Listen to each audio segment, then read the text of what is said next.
స్థాపనం చేసి అమ్మవారిని ఆ దర్శనం చేసి చెప్పినటువంటి స్తోత్రం భాగవతంలో లేదు, కానీ దేవీ భాగవతంలో ఉంది. దానికి పెద్దలు ఒక మాట చెప్తారు, ఈ స్తోత్రాన్ని తెలిసి కాని తెలియక కాని ఎవరైనా చేస్తే వాడికి ఎంత ఐశ్వర్యం వెళ్ళిపోతుందంటే వాడు భూమండలాన్ని శాసించే చక్రవర్తిత్వానికి వెళ్ళిపోతాడు. తెలిసో తెలియకో చేసిన వాళ్ళే అటువంటి ఐశ్వర్యవంతులు అయ్యారు. పక్కన నారాయణ భక్తితో కలిస్తే భక్తితో కూడిన ఐశ్వర్యం వస్తుంది. సరే, అందుచేత అటువంటి తల్లి ఆవిర్భావాన్ని ఇవాళ మనం అందరం మనస్సులో దర్శనం చేసి తెల్లటి చీర కట్టుకుని పచ్చటి ముఖంతో బంగారు రంగుతో మెరిసిపోతూ నల్లటి జుత్తుతో కబరీబంధం నిండా చెంగల్వ పూలు, ఆ తర్వాత చక్కటి సంపంగి పూలు, మల్లెపూలు, జాజి పూలు అలంకారం చేసుకుని మెడ నిండా హారాలు వేసుకుని ఇలా చేతితో ఐశ్వర్యాన్ని కురిపిస్తూ వరదముద్ర పట్టి మీ కోరికలు తీరుస్తాను సుమా అని అందరికీ అభయం ఇస్తూ రెండు పాదములు ఇలా కలిపి పద్మాసనం వేసుకుని అయ్యో బిడ్డలందరూ నా పాదాలు చూడాలనుకుంటున్నారని మన కోసమని అమ్మవారు తన కుడి పాదాన్ని కిందికి చాపి ఆ పచ్చటి పాదం, ఎర్రటి వేళ్ళు, తెల్లటి గోళ్ళు, దానికి అలంకారం చేయబడిన పసుపు, చుట్టూ ఉన్న లత్తుక, అమ్మ పాదాల మీద పూజ చేయబడిన పువ్వులు,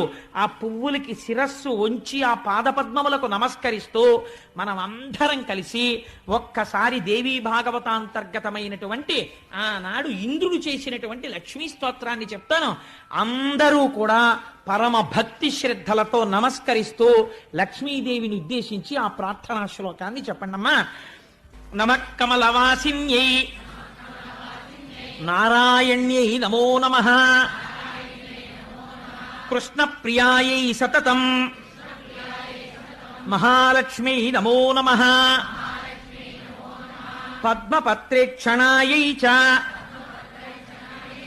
పద్మాస్యాయై నమో నమః, పద్మాసనాయై పద్మిన్యై వైష్ణవ్యై చ నమో నమః, సర్వసంపత్స్వరూపిణ్యై సర్వాధారాయై నమో నమః, హరిభక్తి ప్రదాత్రీ చ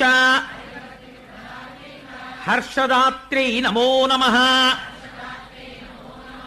కృష్ణవక్షస్థితాయై చ కృష్ణేశాయై నమో నమః, చంద్రశోభాస్వరూపాయై రత్నపద్మే చ శోభనే సంపత్వధిష్టాతృదేవ్యై, అంటే సంపత్తికి అధిష్టానమైనటువంటి దేవత, ఐశ్వర్యమునివ్వగలిగినది. సంపత్ అధిష్టాతృదేవ్యై మహాదేవ్యై నమో నమః, నమో బుద్ధిస్వరూపాయై బుద్ధిదాయ్యై నమో నమః, యథా మాతస్తనాంధానాం